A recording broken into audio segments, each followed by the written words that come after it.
On TikTok, it's all about discovery, and you're used to seeing tons of content from people that you've never seen or followed before, right? And so that's why brands have an opportunity, because you don't even know who it is. It's fine. It still feels native. And if you do the creative storytelling style in a way that is very quote unquote TikTok, then you're 5, 10, 30 seconds into the ad and you're like, oh, this is an ad.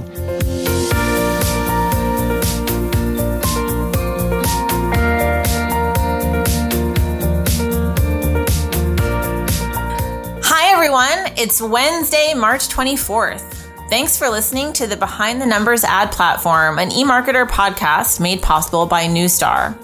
I'm your host, Principal Analyst Nicole Perrin, and this is my platform to talk about advertising with some of the smartest and most interesting people I know. Joining me to do that today is Evan Horowitz, CEO and co-founder of creative agency Movers and Shakers. Hi, Evan. Welcome. Hello. Thank you so much for the invitation. Yeah, well, I'm super glad to have you on the show today. Longtime listeners might know that this is a little bit of a shift from my usual content. We're talking about ads, but we're talking about social media, and specifically, we're going to be mostly talking about TikTok. So it's a little bit of a change. We're not going to be talking about, programmatic attribution and the identity crisis, which is what a lot of my recent shows have been about. This will be a little bit more creative, maybe a little bit more fun. I hope so. We'll try to do a little bit of jazz hands along the way.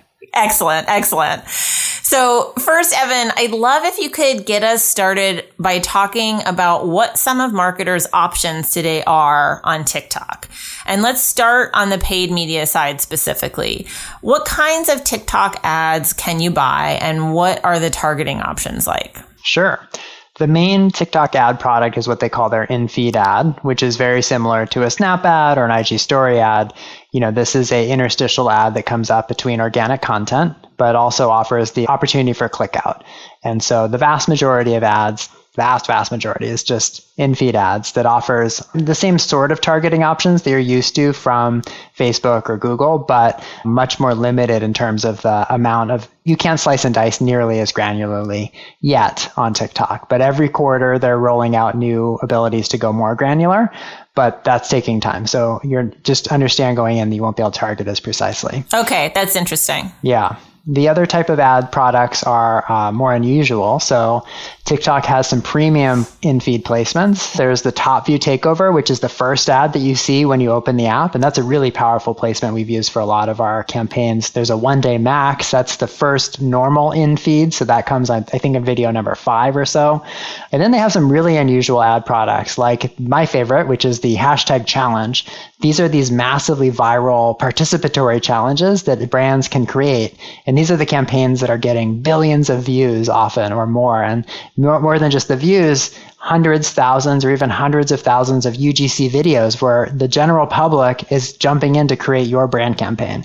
So TikTok offers some really unique marketing opportunities. I'm sure we'll talk more about that as we go on, but that's a quick overview. Yeah, for sure. So I'll just say, as someone who is not super up on TikTok, the hashtag challenge is probably like my iconic idea of, what a TikTok ad campaign can be. I think there have been some pretty famous ones. Can you just mention one or two and kind of describe what that really means and what it looks like in practice? Yeah. So before I give the campaign examples, let me just explain kind of the context for TikTok, because this type of campaign doesn't exist on any other platform. The reason that you can do a challenge on TikTok is because challenges is part of the ecosystem of TikTok day in, day out, unrelated to brands, right? Challenges, if you're not familiar with it, you remember there's been a few challenges outside of TikTok, like the ice bucket challenge. Like the ice bucket challenge. Exactly. I knew you were going to say that. There haven't been that many examples. There's that, Harlem Shake, Gangnam Style. Like really, those are the only things that I can think of. But, what happened there is everybody's doing this theme and variations where you do your ice bucket challenge or you do your Gangnam Style, with your family, right? So that idea of theme and variations is every day, all day, every day on TikTok. And, this week, everybody's making their favorite craft cocktails. And this week, everybody's showing something that they splurged on and they can't believe they did it, and it's just these trends. Dance challenges, of course, is a big part of that, right? So these trends are coming in and out. TikTok calls them trends. Marketers call them challenges. Same thing. So getting back to the ad opportunity here, brands can actually start their own challenges. And this is crazy because a brand can start a trend that thousands or hundreds of thousands of people will make videos to participate in. Probably the most famous example was one of Movers and Shakers' very first campaigns on TikTok. It was with e.l.f. Cosmetics, the hashtag Eyes, Lips, Face Challenge. And this sat and still holds the record for the broadest participation ever on a branded TikTok campaign. But what we did, e.l.f., ELF, stands for Eyes, Lips, Face, and people didn't know that. So we said, let's get all of TikTok dancing to Eyes, Lips, Face. And we wrote an original Eyes, Lips, Face anthem and basically invited TikTokers to show me your eyes, show me your lips, show me your face. And people just interpreted that in whatever way was fun for them. They were dancing, they were getting, gooey, they were just rocking out with their friends, whatever was fun for them. And we had over 5 million videos created to join that challenge. Another example, one of my favorite campaigns we did recently was with Amazon. Over the holidays, Amazon was promoting itself as a destination for apparel and fashion. And so we came up with this campaign called hashtag Pajama Jam, which was all about holiday PJs. And we wrote a really fun song inviting users to transform into your holiday PJs, glam up, and do a faux catwalk dance at your own home. Basically pretend you're on Project Runway and do a catwalk dance in your PJs. And people just had a ton of fun with that. So these are just two examples of how brands can invite people to make your own video. And again, it's just wild as a brand to watch thousands of people make videos to celebrate your brand. Yeah, I mean, that is definitely wild. Yeah. Okay, so let's go beyond the paid opportunities and talk a little bit about other types of marketing that brands might do on TikTok. What are some common or successful activities that you do organically? Yeah, so I would point to a few other types of organic campaigns. So number one, of course, is having your own brand channel. And just like Facebook, Instagram, YouTube, et cetera, brands have their own handle and you can run your organic content. So that's one. Influencers is another big opportunity for brands. TikTok has a very robust ecosystem of influencers. And so we do a lot of work doing influencer campaigns. Then the last thing that I would add is what we call disruptive activations, which is just something that doesn't fit in any of these other boxes. So for example, we ran the world's first TikTok native reality show with one of our clients last year. And that was like literally a reality show that was shot for TikTok that aired on the brand's channel in 30-second snippets over the course of a month. And it was super successful. It grew the brand following by 50%, right? So we launched a holiday album with a client last year. So this disruptive category is just out of the box, but really leaning into that entertainment first nature of TikTok.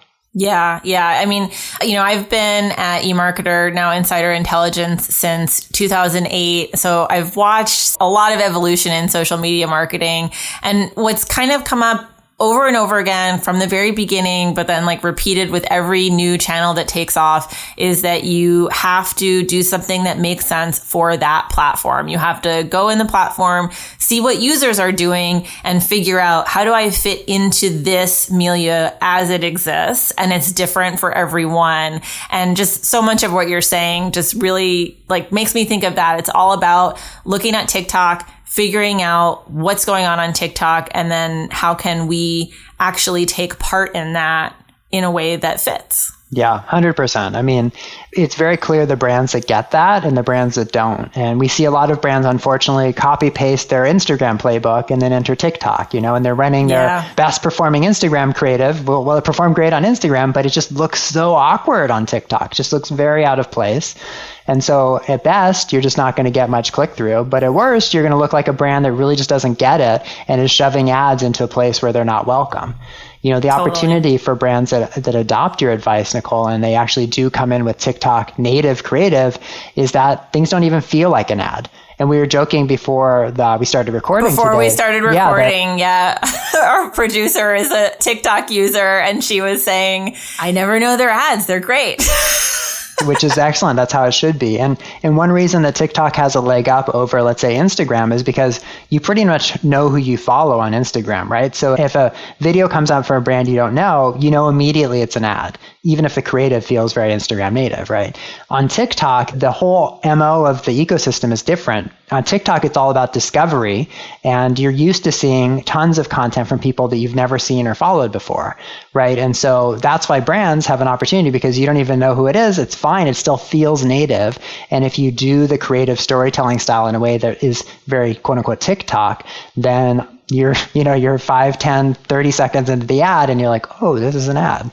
Cool. Whatever. Yeah. I'm there, and that's really the challenge that we love to take on. Yeah, no, that's a really interesting point that I hadn't thought of about the fact that you're not following people on TikTok. So it's not jarring or obvious if a brand comes into your timeline that you don't follow. Let's talk a little bit about how marketers are evaluating their success on TikTok. What are the metrics that matter on TikTok and how do those align with marketers' objectives? Yeah, so it depends on the campaign format that you pick, and that is going to depend on what your objectives are, right? What part of the funnel are you focused on? So for those performance marketers, which it sounds like a lot of your audience is. Maybe. Yeah. You're going to be mainly focused on the ad products, which and the metrics there are going to be similar to what you're doing in your other ad campaigns, right? It's click-throughs, it's view-throughs, and things like that. A lot of the most interesting TikTok ad opportunities, in my opinion, are those upper funnel awareness campaigns, right? So you mentioned, Nicole, the branded hashtag challenge. This is an entirely upper funnel. It's an upper funnel tactic where you have to remember if you're asking the general public to make your ad for you, they probably don't have your product on hand, right? So this is more about your brand name and the energy of the brand, some vibe that you want to communicate through the music and the challenge that you craft. But this has the opportunity to drive really measurable lift in brand awareness. And so you measure this type of campaign through a brand awareness study and also the organic reach, impressions, participation, things like that. Cool. And does TikTok field those kind of brand lift studies for advertisers? Is that part of the offering at this point? Yeah, they do. It's something that you want to talk to your TikTok rep to secure. There is limited inventory, so definitely you want to grab one of those when you can. Cool. So yeah, I mean, I totally agree that it seems like TikTok is a really good spot for upper funnel campaigns and really interesting activity there. So one of brand's big goals, I imagine, is increasing brand equity. How should they set about doing that successfully on TikTok? Yeah, well, the first thing is to enter in a TikTok native way, right? Which we've already been talking about, but bears repeating. And this is where I think a lot of brands struggle. Any marketer, after spending a couple hours on TikTok, you immediately realize, wow, this is a really different world. This is just looks different. It sounds different. The pacing is different from Instagram, from YouTube. And so you want to enter, if you want to build equity in your brand, you want to enter with a clear point of view on how does your brand flex to look and sound on TikTok, right? And that's one of the first challenges that we're answering together with our clients is really figuring out what's going to be the overlap between what's authentic to the brand and what's authentic to the TikTok community. And this is going to stretch your brand. And I think for a lot of marketers, this is uncomfortable, especially if you're a brand who feels really cozy and you've really nailed it on Instagram. It's going to be different on TikTok. It's going to be different from YouTube. YouTube is more high production values. TikTok is very lo-fi, right? So making that stretch is the first important step to entering TikTok in a really authentic way. Yeah. I was just going to say, it's just funny again, thinking back to think how uncomfortable brands were in other social spaces where now they're super comfortable because they've been there for years, but they still have to go through that little discomfort process when they want to enter a new one and figure out how they can do that. It is. I think the flip side of that is it's an opportunity. And we've had a lot of clients come to Movers and Shakers asking for our help to flex their brand, right? How often is it that you get to enter a whole new channel and you get to talk, in a new way, especially to the younger generations? We work with a ton of really incumbent legacy brands that have great market share, but less cool factor, right? And so a lot of the challenge that they're bringing to Movers and Shakers is how do we flex our personality so that when we enter TikTok, it's still true to our heritage, but really going to bring a new level of edge or cool factor to create cultural relevance with the Gen Z or the millennial audience, right? So definitely look at this as an opportunity as well. Yeah. I'm really interested in kind of hearing more about that and the way that different types of brands fit in. We're going to talk about that more in a minute, but first, let me just take a break for a message about our sponsor, and then I'll be back with Evan to talk more about TikTok and other short video.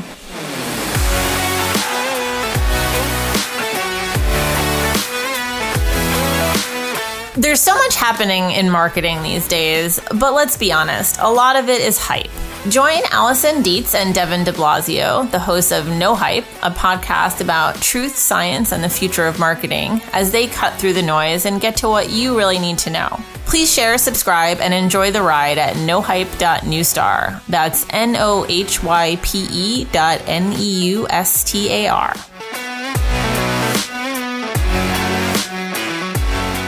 So I'm back with you, Evan, now to talk a little bit more about TikTok. And, you mentioned right before I took a break that some brands might not feel like super cool and hip. And that's obviously, the kind of vibe that we all think that TikTok has. But let me just kind of step back for a second. There's lots of different corners of TikToks, right? Many different talks. Are they all super cool and hip? Are there different kind of corners that make sense in different ways for brands? Yeah, it's a great question. And definitely the answer is yes. TikTok is a very inclusive space. Just to give a little more color to what you brought up about the different corners of TikTok, or niche talks as we call them, there's skin talk, there's car talk, there's, whatever you're into, there's a whole talk about that, right? And I think that's one of the amazing opportunities for marketers is at this point in TikTok's development, whether you're into, auto repair or cooking or whatever, there's people on TikTok talking about that. And so the first thing to answer that question is just look at the tone of what people are already doing on TikTok, right? TikTok, their mission is to spread joy, and people come to TikTok for that relief and that escape from the stresses of reality, which is different from where you go to Twitter, right? Twitter, you go to lean into reality. TikTok, you go to lean away from reality, if I can overgeneralize, right? Instagram, you go for aspirational. TikTok, you go for real, right? And as a marketer, you want to understand these things so that you can have your brand enter in a way that fits. Not all of TikTok is jazz hands. There is certainly a lot of that singing and dancing, but a lot of TikTok, for example, is learning. Learn on TikTok has billions and billions of hashtag views. People love being educated. And, recently I was doing a joint webinar with TikTok and they asked, what about a hospital? What about a bank? How can they enter? Well, financial education is big on TikTok. If you're a bank, if you're a hospital, doctors, there's tons of doctor influencers on TikTok and just your average doctors who are having fun, and they just teach, they share about interesting medical facts or day in the life. If you look at Xbox's channel, it's mostly about the life of being a gamer. It's not about games so much themselves, but it's just about that culture of being a gamer and what that means with your girlfriend or whatever, right? Same thing. A hospital could talk about what it's like working in the hospital and, behind the scenes of day in the life of a nurse. So there's tons of ways in. Yeah. One thing I would say, one big message that I'm getting, and I'll just make it explicit, I think, is that if you haven't already done it and you're in a position where you're considering this, you should be getting on TikTok and checking it out and understanding it way before you necessarily decide what your brand's going to do there, right? Absolutely. Yes. I'm glad you made that explicit. Hopefully it goes without saying, but look, I know we're all so busy, but open the app, download it if you haven't. Well, it's not just for kids, right? It has such a strong young person's image, but it's not only for that by any means. I think that's an important point, and it's one of the most common misconceptions about TikTok, because TikTok successfully built their brand so much in the early days as being the place where all the kids and the Gen Z is hanging out. And, that was true. By the end of 2019, basically all of Gen Z was extremely entrenched in TikTok, and that was pretty much it. But by the end of 2020, we've seen TikTok age up so much faster than any platform has ever aged up in history, largely driven by quarantine. So now, by the end of 2020, we saw most of millennials being quite active on TikTok and increasing amounts of Gen X and even boomers, right? So when you look at the brands that we're working with to help get on TikTok, in the last 12 months, we've launched a lot of millennial-focused brands, right? And they're having the opportunity to lead that conversation. So when you think about who your demographic is, most likely they're either on TikTok in large numbers now. That's true if you're anyone millennial or younger. Or by the end of 2021, they're going to be there a lot more than you think right now. And that's true for those older generations. Yeah. So let's talk a little bit about what kinds of brands are jumping in and finding a good fit. Obviously, we've chatted a little bit about this, but would you say TikTok is something that everyone should be testing at this point? Or there may be some verticals that still aren't going to find a great fit, or maybe, marketers with a much older demographic audience? Yeah, not everyone yet. I think demographics is a big one. So if you're, let's say you're a luxury brand focused on boomers, this would not be where I put most of my energy. The other thing to consider, I get asked a lot about B2C versus B2B, right? So that's another big distinction. Definitely B2C is the name of the game here. B2B, less so. Certainly if you're a B2 small business, that's an opportunity. Entrepreneurship talk and small business talk are very much thriving. Sure. But if you're, SAP or Oracle, this is probably not going to be the place that you're going to invest a lot of your marketing budget right now.